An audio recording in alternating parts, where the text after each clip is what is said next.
मित्रांनो, नरेंद्र मोदी यांच्यानंतर कोण ही चर्चा सुरू आहे. कारण आता नरेंद्र मोदी हे वयोवृद्ध झालेले आहेत, थकलेले आहेत आणि त्यांना उतरती कळा लागलेली आहे. त्यांचा आलेख तीव्र गतीने ढासळत आहे. लोकांच्या मनामधून ज्या पद्धतीने ज्या पीकवर गेले होते ते आणि ज्या पीकवर नरेंद्र मोदी गेले होते तो सुद्धा एक सगळा आभास होता. लक्षात ठेवा, भारतीय जनता पार्टीने RSSने हजारो करोडो रुपये खर्च करून ती त्यांची प्रतिमा, खोटी प्रतिमा निर्माण केली होती. परंतु आता तो खोट्याचा डोलारा पूर्णपणे ढासळत आहे, ढासळलेलाच आहे. आणि अशामध्ये आता मग नरेंद्र मोदी यांच्यानंतर कोण? आता हजारो करोडो रुपये भारतीय जनता पार्टी किंवा RSS आता परत नरेंद्र मोदी यांची इमेज तयार करण्यासाठी खर्च करणार नाही. आता नरेंद्र मोदी यांना आता बिहारमध्ये रामाचा अवतार किंवा विष्णूचा अवतार म्हणून प्रेझेंट केलं जात आहे. आणि त्यावेळेस काही भारतीय जनता पार्टीला असं वाटलं असेल की याद्वारे आपण एक धार्मिक त्याला रंग देऊन परत नरेंद्र मोदी यांची प्रतिमा उजाळण्याचा प्रयत्न करू. परंतु उलट त्यामधून प्रभू रामचंद्राचा अपमान झालेला आहे. पहिला आघात तर यांनी राम मंदिर चोरीचा दिलेला आहे आणि यानंतर हा दुसरा आघात दिलेला आहे. याच्या अगोदरही आघात दिलेले आहेत की प्रभू रामचंद्राला अगदी एका छोट्या बालकाच्या रूपामध्ये म्हणजे प्रभू रामचंद्र नरेंद्र मोदी यांचं बोट धरून चालत आहेत. म्हणजे किती याच्यापेक्षा मोठा अपमान रामाचा असू शकतो का? परंतु हे सगळं कशाच्या नावाखाली? अंधभक्तीच्या नावाखाली खपून आतापर्यंत घेतलं गेलं. परंतु हा डोलारा लोकांच्या लक्षामध्ये आलेला आहे. लोक शहाणी झालेली आहेत. आणि काल आता बघा आपण पुढं काय सांगणार आहोत. परंतु आता नरेंद्र मोदी यांच्यानंतर जी 3 नावं चर्चेमध्ये आहेत, अमित शहा. आता अमित शहा यांच्यावर ज्या पद्धतीने अटॅक होत आहे, पॅलेट गन असेल किंवा अन्य काही कारणं असतील, त्यामुळे अमित शहा यांची इमेज पूर्णपणे डाऊन झालेली आहे. एकतर त्यांच्यावर गृहमंत्री पदाचाच राजीनामा द्यावा म्हणून दबाव आहे आणि अशामध्ये पुन्हा ते प्रधानमंत्री होतील का? तर याचं उत्तर 99% नाही असंच आहे. आणि मग त्यानंतर 2 नावं उरतात की आपले योगी आदित्यनाथ आणि देवेंद्र फडणवीस.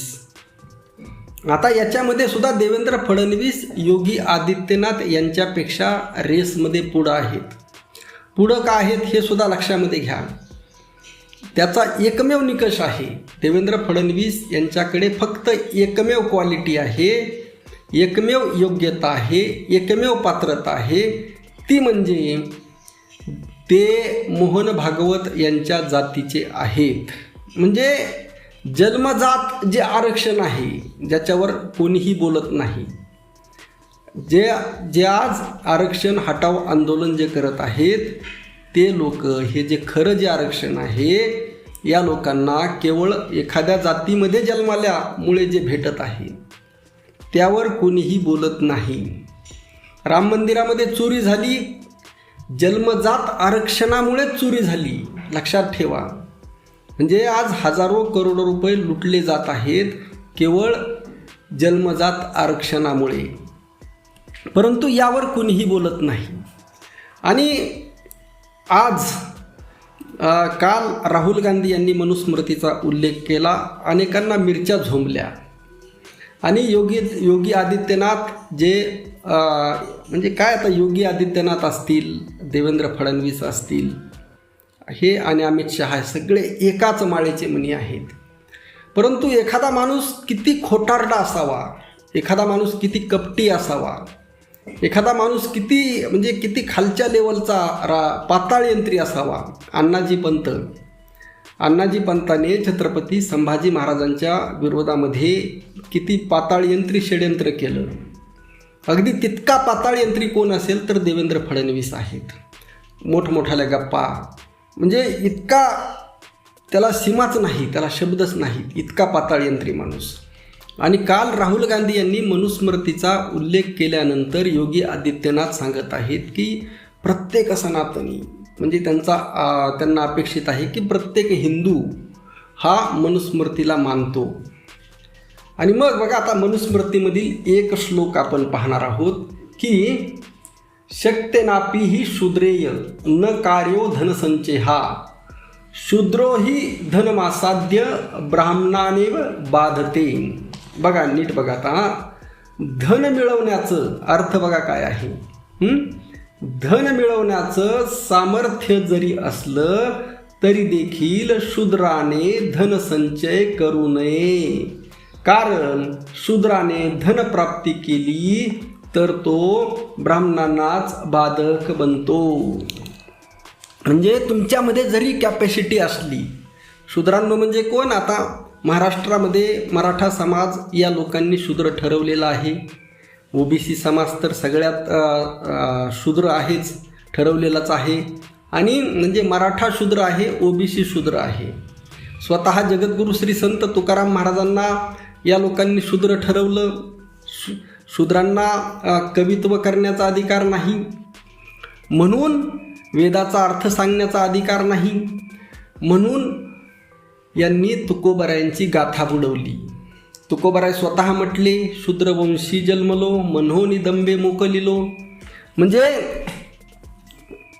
ही सगळी परंपरा आपल्याला माहीत आहे. मग जी मनुस्मृती सांगते की शूद्रांना म्हणजे मराठ्यांना, ओबीसींना, आता SC ST हे अतिशूद्रामध्ये येतात, जी महात्मा फुले यांनी किंवा बाबासाहेब आंबेडकर यांनी जी केलेली मांडणी आहे त्यानुसार SC ST हे अतिशूद्रामध्ये येतात.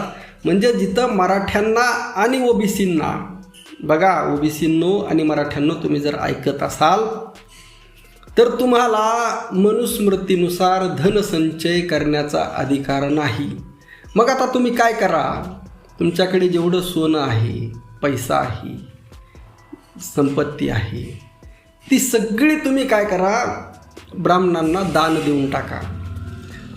अगोदर जर तुम्ही मनुस्मृती मानत असाल तर अगोदर ती कृतीतून दाखवा, अगोदर कृतीतून दाखवा आणि मग समोर या आणि मग म्हणा की आम्ही मनुस्मृतीला मानतो, मनुस्मृती हेच आमचं धर्मपुस्तक आहे. किती जणांची, किती ओबीसींची तयारी आहे, किती मराठ्यांची तयारी आहे? या सगळ्यांचा विचार तुम्ही कधी करणार आहात का? म्हणजे तुम्हाला धन प्राप्त करता येऊ नये, तुम्हाला अर्थसंचय करता येऊ नये, हे असा लिहिणारा धर्मग्रंथ असू शकतो का? असे अनेक, मी मनुस्मृतीवर याच्या अगोदरही 2-3 वेळेस व्हिडिओ बनवलेले आहेत. आणि या देशामध्ये ज्यांना प्रधानमंत्री व्हायचं आहे, बघा, ज्यांना प्रधानमंत्री व्हायचं आहे, ज्यांना या देशावर राज्य करायचं आहे, ज्यांना हिंदूंवर राज्य करायचं आहे, असा व्यक्ती जर मनुस्मृतीचा उदो करत असेल तर तो खरंच हिंदू हिताची बात करत आहे का? तो खरंच हिंदू हितैषी आहे का? त्याला खरंच असं वाटतं का हिंदूंचं भलं व्हावं? खरंच मोहन भागवत यांना वाटतं का की हिंदूंचं भलं व्हावं? जर खरंच मोहन भागवत यांच्या हृदयामध्ये हिंदूबद्दल प्रेम असतं तर PMOमध्ये, प्राईम मिनिस्टर ऑफिसमध्ये जे चालवणारे जेवढे सचिव आहेत, IAS अधिकारी आहेत, त्यामध्ये किती हिंदू आहेत? बघा, या देशामध्ये हिंदूमध्ये 52% OBC आहेत. PMOमध्ये 52% सोडा, 40% तरी OBC अधिकारी आहेत का? मराठा अधिकारी किती आहेत? सर्वोच्च न्यायालयामध्ये किती जज आहेत जे OBCचे आहेत, जे मराठ्यांचे आहेत? आणि म्हणजे तुम्हाला तिथं जाण्यापासून अडवलं जात आहे, जे सत्तेचं केंद्रस्थान आहे. म्हणजे इंग्रज मुठभर होते, मुठभर इंग्रज संपूर्ण देश चालवायचे. म्हणजे जी मेन सिस्टम आहे, जे मेन मालक आहेत, जी मेन बॉडी आहे, जिथून सगळे देशाचे निर्णय होतात, तिथं तुमचं हिंदूंचं स्थान काय आहे? तिथं मराठ्यांचं स्थान काय आहे? OBCचं स्थान काय आहे? तुम्हाला सापडावं लागतं दुर्बीण घेऊन एखादा माणूस कुठं कानाकोपऱ्यामध्ये बसलेला आहे का? ही तुमची अवस्था या मनुव्यवस्थेने, या RSSने, मोहन भागवतने केलेली आहे. आणि तुमच्यासमोर केवळ हिंदू मुस्लिम, मराठा OBC, मातंग बौद्ध असे वाद लावले जातात, लक्षात ठेवा. आणि त्यावर काल एक फार मोठा हातोडा मारण्याचं काम, दणका देण्याचं काम माननीय प्रकाश आंबेडकर साहेबांनी केलेलं आहे. बघा, ते म्हटले की ज्या ओपनच्या जागा आहेत त्यामध्ये उपवर्गीकरण करा.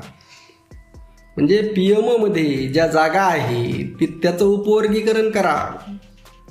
ज्या सर्वोच्च न्यायालयामध्ये जजेस आहेत त्याचं उपवर्गीकरण करा. मग तिथं मराठ्यांना स्थान भेटेल, तिथं OBCंना स्थान भेटेल. PMOमध्ये मराठ्यांचे लोक बसतील, देशाचा निर्णय ठरवतील. आता जरांगे पाटलांनी याचा विचार करणं गरजेचं आहे. कदाचित माननीय प्रकाश आंबेडकर साहेबांचे शब्द टोचत असतील, परंतु ते हिताचे आहेत, मराठ्यांच्या फायद्याचे आहेत. तीक्ष्ण उत्तरे हाती घेऊन बाण फिरे. तुकोबाराय काय म्हणतात? माझे शब्द हे तीक्ष्ण आहेत, तुम्हाला टोचतील, लागतील, परंतु ते तुमच्या हिताचे आहेत. तसे माननीय प्रकाश आंबेडकर साहेबांचे काही शब्द हे टोचत असतील, लागत असतील, ऐकल्यानंतर वाईट वाटत असेल की अरे असं कसं काय बोलत आहेत माननीय प्रकाश आंबेडकर साहेब, परंतु ते हिताचे आहेत. परंतु हित कळलं पाहिजे. लक्षात ठेवा, आपलं तुका म्हणे येथे उघड आहे हितघात. हे तुमचं याच्यामध्ये हित आहे आणि याच्यामध्ये घात आहे, हे उघडपणे तुकोबारायांनी सांगितलं.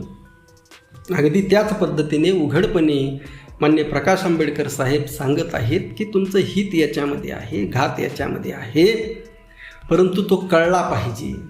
आता यावर तुमच्या अनेक गोष्टी लक्षात आल्या असतील. तुम्हाला मनुस्मृती ज्याला हवी आहे त्यांनी सगळ्यात पहिल्यांदा आपल्या संपत्तीचा त्याग करावा आणि नंतर बोलावं. तुर्तास एवढंच.